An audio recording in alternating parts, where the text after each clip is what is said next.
On va filer à Londres, retrouver là-bas notre amie et correspondante Laura Calmus. Bonjour bonjour Laura. Londres, pourquoi Laurent, Londres? Parce que oui, c'est ça. Londres, ou un petit peu partout, comme partout dans le monde d'ailleurs, on a cette volonté de protéger notre planète, une volonté de plus en plus visible, Laura. Il y a même de nombreuses initiatives qui permettent aujourd'hui de réduire les émissions de gaz à effet de serre, et notamment dans les universités. Absolument, Laurent. Il y a une prise de conscience importante de la population et les mouvements pour protéger notre planète se multiplient. Alors il y a bien entendu le mouvement Extinction Rebellion qui a d'ailleurs été lancé à Londres, et le cheval de bataille des universités, c'est la viande de bœuf, car les Anglais consomment 18 kilos de viande de bœuf par an et par personne. Alors certes, c'est moins qu'en France, mais c'est au-dessus de la moyenne mondiale, et cela représente une émission de centaines de kilos de gaz à effet de serre. Alors ce matin, nous allons nous attarder sur l'initiative d'une université qui a tout simplement arrêté de servir des plats à base de bœuf. Regardez ce reportage de Chloé Duval. Depuis la rentrée, hamburgers et burritos au bœuf ne sont plus au menu des restaurants de l'université Goldsmiths à Londres, où étudient plus de 10 000 personnes. La viande de bœuf est désormais purement et simplement interdite sur le campus.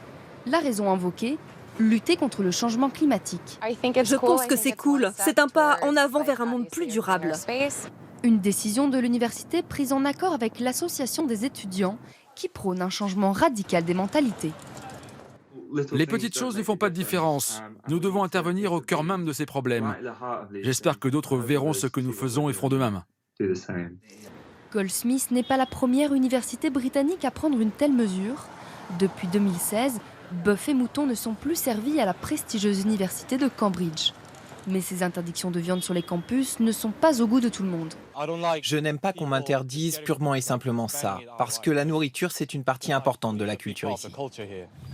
Le syndicat national des agriculteurs britanniques a lui aussi réagi en dénonçant cette initiative, expliquant que la production de bœuf outre-Manche serait, selon le syndicat, l'une des plus respectueuses de l'environnement et l'une des moins polluantes du monde.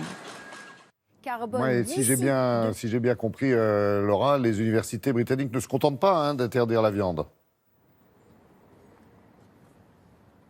Oui, absolument, Laurent. Les universités veulent multiplier les initiatives et, par exemple, ils veulent encourager les étudiants à diminuer leur consommation de plastique en taxant, par exemple, de 10 centimes chaque bouteille et gobelet en plastique à usage unique. Et au-delà d'une initiative et d'un élan de la population, le gouvernement a également fait une promesse. Le Royaume-Uni veut atteindre sa neutralité carbone d'ici 2050. Cela signifie que le pays n'émettra pas plus de gaz à effet de serre qu'il ne peut en absorber grâce aux forêts ou au sol. C'est une promesse que l'organisation écologique Greenpeace a saluée.